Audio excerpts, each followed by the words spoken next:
നിർമ്മല കോളേജിലെ സംഭവം ആർക്കും കേടില്ലാതെ തീർന്നു പോലും. എല്ലാവർക്കും ആശ്വാസമായി. എന്തോ അഗ്നിപർവ്വതം പൊട്ടാനിരുന്നു, അത് പൊട്ടാതെ സ്മൂത്തായിട്ട് പോയി. അതിന് പ്രത്യേകം നന്ദി പറയേണ്ടത് അവിടുത്തെ മഹല്ല് കമ്മിറ്റിക്കാണ്. മഹല്ല് കമ്മിറ്റിക്കാർ വന്ന് കോളേജ് പ്രിൻസിപ്പലിനെ കണ്ടിട്ട് കുട്ടികൾക്ക് തെറ്റുപറ്റി, അതിൽ ഖേദമറിയിക്കാനാണ് ഞങ്ങൾ വന്നത് എന്ന് പറഞ്ഞു പോലും. അങ്ങനെ പറഞ്ഞു എന്ന് മഹല്ല് കമ്മിറ്റിക്കാരിലെ താടിക്കാരും തലക്കെട്ടുകാരും നിന്ന് ക്യാമറയുടെ മുമ്പിൽ പ്രഖ്യാപിക്കുകയും ചെയ്തു. എല്ലാവർക്കും സന്തോഷമായി. ഇത്രയും വില കുറഞ്ഞ ഒരു ഒത്തുതീർപ്പ് ഞാൻ കണ്ടിട്ടില്ല. അപ്പോൾ എല്ലാവരും പറയും, അവിടെ ഒരു അടി നടന്ന് കാണാനായിട്ട് ഈ കളവൻ വല്ലാതെ ആഗ്രഹിച്ചു, അത് നടക്കാതെ പോയതിനുള്ള വിഷമം ഒരു മണ്ണാങ്കട്ടയില്ല. നിർമ്മല കോളേജിൽ അടിയുണ്ടാക്കിയിട്ട് എനിക്കൊന്നും കിട്ടാനില്ല. ബട്ട് സത്യസന്ധമായിട്ട് ഞാൻ പറയുന്ന കാര്യങ്ങൾ ആലോചിച്ച് നോക്കുക. നിർമ്മല കോളേജിൽ ഇപ്പോൾ പുറത്തു വരുന്ന വിവരം 4 പെൺകുട്ടികളാണ് ഈ നിസ്കരിക്കാൻ സ്ഥലം വേണമെന്ന് പറഞ്ഞ് വഴക്കുണ്ടാക്കിയത്. അവരെ സപ്പോർട്ട് ചെയ്യാനായിട്ട് 10 ആൺകുട്ടികളാണ് ഉണ്ടായിരുന്നത്. മാനേജ്മെൻറ്റ് വഴങ്ങിയില്ല. ഈ പിള്ളേർ ഒരു യൂണിയൻ്റെയുമല്ല ഒന്നുമല്ല എന്നിപ്പോൾ പറയുന്നു. SFI പറയുന്നു, ഞങ്ങൾ ഒരു രീതിയിലും ആ സമരത്തിൽ പങ്കെടുത്തിട്ടില്ല, SFIയുടെ പേരിൽ നടന്നിട്ടില്ല, ഒന്നുമില്ല. ശരി. MSF പറയുന്നു, മുസ്ലിം ലീഗിൻ്റെ വിദ്യാർത്ഥി സംഘടനയാണ് MSF. അവരും പറയുന്നു, ഞങ്ങളുടെ ആരും ഉണ്ടായിരുന്നില്ല, ഞങ്ങളതിന് നേതൃത്വം കൊടുത്തിട്ടില്ല, ഞങ്ങൾ അറിഞ്ഞിട്ടില്ല, പറഞ്ഞിട്ടില്ല, കേട്ടിട്ടില്ല. കഴിഞ്ഞു. അപ്പോൾ പിന്നെ വ്യക്തികളാണ് ഇത് ചെയ്തത്. 14 കുട്ടികൾ. അവരാണ് പ്രിൻസിപ്പലിൻ്റെ റൂമിൽ കയറുകയും അതിക്രമം കാണിക്കുകയും വേണ്ടാത്തതൊക്കെ പറയുകയും ഒക്കെ ചെയ്തിട്ട് കച്ചറയുണ്ടാക്കിയത്. ഈ കുട്ടികൾക്ക് വേണ്ടി പ്രധാനമായിട്ടും ഗ്യാരണ്ടി നിൽക്കേണ്ടത് ആരാണ്? മാതാപിതാക്കളാണ്. സാധാരണഗതിയിൽ ഒരു കോളേജിൽ ഒരു പ്രശ്നമുണ്ടായി കഴിഞ്ഞു കഴിഞ്ഞാൽ ആ യൂണിയൻ നേതാവിനെയാണോ പ്രിൻസിപ്പൽ വിളിച്ചു വരുത്തുന്നത്? നിങ്ങളുടെ യൂണിയനിൽപ്പെട്ട ഒരാൾ ഈ കുഴപ്പം കാണിച്ചു എന്ന് പറഞ്ഞ് അല്ലല്ലോ. ഇനി അങ്ങനെ വിളിച്ചു വരുത്തുന്നുണ്ടെങ്കിൽ അത് വലിയൊരു പാതകമാണ്. വിളിച്ചു വരുത്തേണ്ടത് അച്ഛനെ അല്ലെങ്കിൽ അമ്മയെയാണ്, രക്ഷകർത്താവിനെയാണ്. അവർ വന്നിട്ടാണ് ഗ്യാരണ്ടി, എൻ്റെ കുട്ടി ഇങ്ങനെ ചെയ്തു, അത് തെറ്റായിപ്പോയി സാർ, ഞാൻ പറഞ്ഞ് മനസ്സിലാക്കിയിട്ടുണ്ട്, ഇനിയും ഉണ്ടാവില്ല, ഇത്തവണത്തേക്ക് മാപ്പ് കൊടുക്കണം എന്ന് പറയേണ്ടത് രക്ഷകർത്താവാണ്. ഞാൻ പഠിച്ചുകൊണ്ടിരിക്കുമ്പോൾ എൻ്റെ കോളേജിൽ നടന്ന ഒരു സംഭവം ഞാൻ പറയാം. ഒരു ചെറുക്കൻ ഒരു പെണ്ണിനെ കമൻ്റ് അടിച്ചു. കമൻ്റ് അടിച്ചു എന്നിട്ട് തൂണിൻ്റെ പുറകിലേക്ക് അങ്ങ് മാറി. അപ്പോൾ ഇവൻ്റെ തൊട്ട് മുമ്പിലായി നടന്നുകൊണ്ടിരുന്ന വേറൊരു പയ്യനാണ് ഈ കമൻ്റ് അടിച്ചതെന്ന് പെണ്ണ് ധരിച്ചു. കാരണം അവൾ തിരിഞ്ഞു നോക്കുമ്പോൾ ഇവനെയാണ് കാണുന്നത്. മറ്റവൻ തൂണിൻ്റെ പിറവിലേക്ക് മറഞ്ഞു. നിസ്സാര സംഭവമാണ്. പക്ഷേ പെൺകുട്ടി വിട്ടില്ല. ഇത് ഇപ്പോഴല്ല കേട്ടോ, 50 വർഷം മുമ്പ് നടന്ന കാര്യം ഞാൻ പറയുകയാണ്. പെൺകുട്ടി വിട്ടില്ല. പെൺകുട്ടി പോയി പ്രിൻസിപ്പലിനോട് പരാതി പറഞ്ഞു, ഇന്ന ആൾ എന്നെ ഇങ്ങനെ മോശം കമൻ്റ് അടിച്ചു എന്ന് പറഞ്ഞു. അത്ര മോശം ഇന്നത്തെ സ്ഥിതിക്ക് നോക്കിയാൽ വലിയ മോശം കമൻ്റ് ഒന്നും അല്ല കേട്ടോ. ഏതായാലും അത് പറഞ്ഞു. പ്രിൻസിപ്പൽ ചെയ്തത് ഇയാളെ വിളിപ്പിച്ചിട്ട് പറഞ്ഞു, അച്ഛനെ വിളിച്ചുകൊണ്ട് വരണം നാളെ. ഇയാൾ അച്ഛനെ ഈ കാര്യമൊക്കെ പറഞ്ഞ് ബോധ്യപ്പെടുത്തി. അച്ഛനൊന്നും മിണ്ടിയില്ല. ഇയാളുടെ കൂടെ കോളേജിൽ വന്നു. അപ്പോൾ പ്രിൻസിപ്പലും അതിനിടയ്ക്ക് വേറെ പലരും ഒക്കെ പറഞ്ഞറിഞ്ഞു ഇയാളല്ല പ്രതി എന്നുള്ളത് മനസ്സിലായി. ഏതായാലും അച്ഛൻ വന്നല്ലോ. പ്രിൻസിപ്പലിന് മുമ്പിൽ വെച്ച് ഈ അച്ഛൻ കൈ നീട്ടി മകൻ്റെ കരണക്കുറ്റിക്ക് ഒറ്റ അടി വെച്ച് കൊടുത്തു. പ്രിൻസിപ്പൽ ചാടി എണീറ്റ് കൈക്ക് കയറി പിടിച്ചു. എന്താ ഈ കാണിക്കണേ? അപ്പോൾ ഈ വന്ന ആൾ അദ്ദേഹം ഒരു അധ്യാപകനാണ്, ഹൈസ്കൂൾ അധ്യാപകനാണ്. അദ്ദേഹം പറഞ്ഞു, സാർ ഇവൻ നിരപരാധിയാണെന്നൊക്കെയുള്ള ഇവൻ തന്നെ എന്നോട് പറഞ്ഞു, മറ്റവൻ തൂണിൻ്റെ മറവിൽ പോയി. കാര്യമൊക്കെ ശരി. ഞാനൊരു അധ്യാപകനാണ്, മാതൃകാ അധ്യാപകനാണ് എന്നാണ് എൻ്റെ വിശ്വാസം. എൻ്റെ മകൻ ഇങ്ങനെ ഒരു സിറ്റുവേഷനിൽ ചെന്ന് പോലും പെടാൻ പാടില്ല.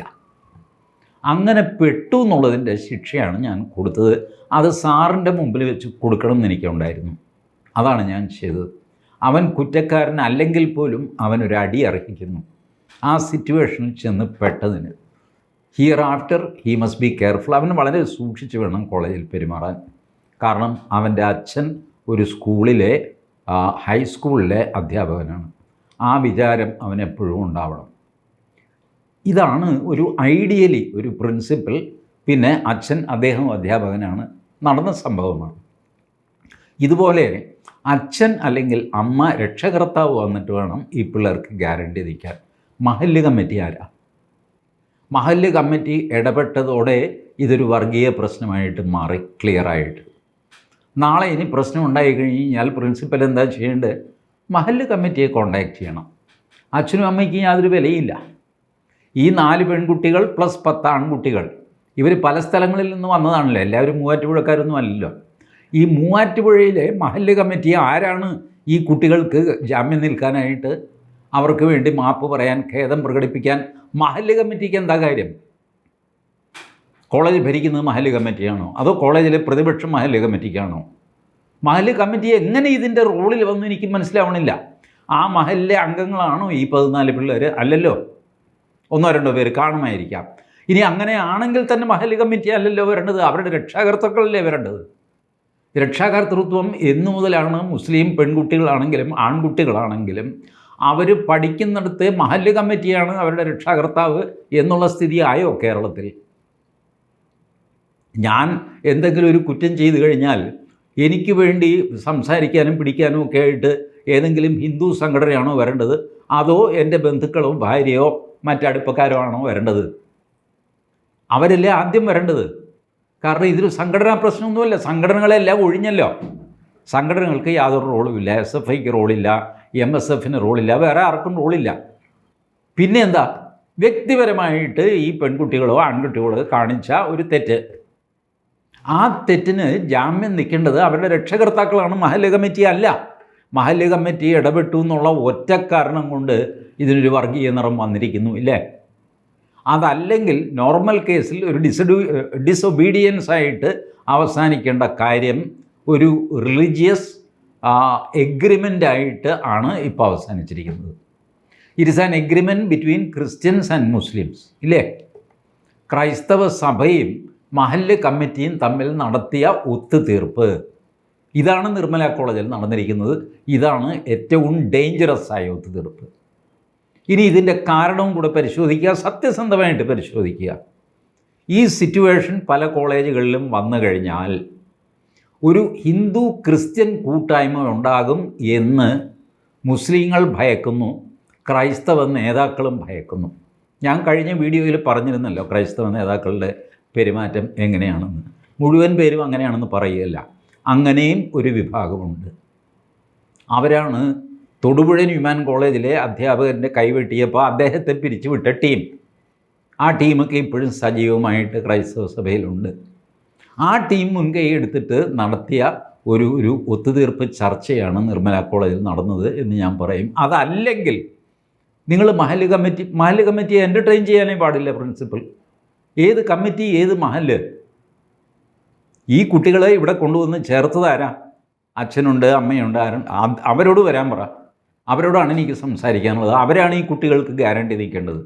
അല്ല അത് മഹല്ല് കമ്മിറ്റിക്ക് എന്താ കോളേജിൽ കാര്യം? അപ്പോൾ ഒരു പൊളിറ്റിക്കോ റിലീജിയസ് എഗ്രിമെൻ്റാണ് നടന്നിരിക്കുന്നത്. അത് നടക്കരുതായിരുന്നു. അത് വരാൻ പോകുന്ന വലിയൊരു വിപത്തിൻ്റെ ലക്ഷണമാണ്. ഇനി മുസ്ലിം കുട്ടികൾ പഠിക്കുന്ന കോളേജുകളിലെല്ലാം തന്നെ മഹല്ല് കമ്മിറ്റികൾ കയറി നിരങ്ങാൻ തുടങ്ങും. ഇപ്പോൾ ഒത്തുതീർപ്പിൽ സഭ ജയിച്ചു എന്നൊരു പക്ഷേ സഭയ്ക്ക് തോന്നുന്നുണ്ടാകും.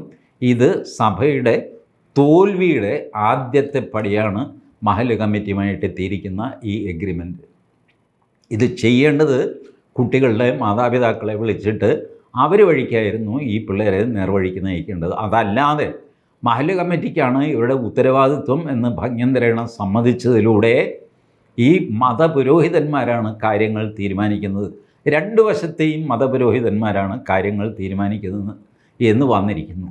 അതിൽ പൊതുസമൂഹം ആശ്വാസം പ്രകടിപ്പിക്കുന്ന ഒരവസ്ഥയും വന്നിരിക്കുന്നു. ഇപ്പോഴാർക്കും മതേതരത്വം തകർന്നിട്ടില്ല. ഒരു വിദ്യാലയം, ഒരു കോളേജ് മതശക്തികൾ തമ്മിലുള്ള ഒത്തുതീർപ്പുകൾ നടക്കുന്ന കേന്ദ്രമാണ് എന്ന് വരുന്നത് മതേതരത്വത്തിന് തകരാറാണ് എന്ന് ചിന്തിക്കാനുള്ള പ്രാപ്തി പോലും മലയാളികൾക്ക് നഷ്ടപ്പെട്ടിരിക്കുന്നു. അതാണ് ഐഡിയൽ എന്ന് വാദിക്കുന്ന ഒരു അവസ്ഥയിലെത്തിയിരിക്കുന്നു. ഇതൊരു ഗുരുതരമായ അവസ്ഥയാണ്. വളരെ സൂക്ഷിക്കണം. Thank you.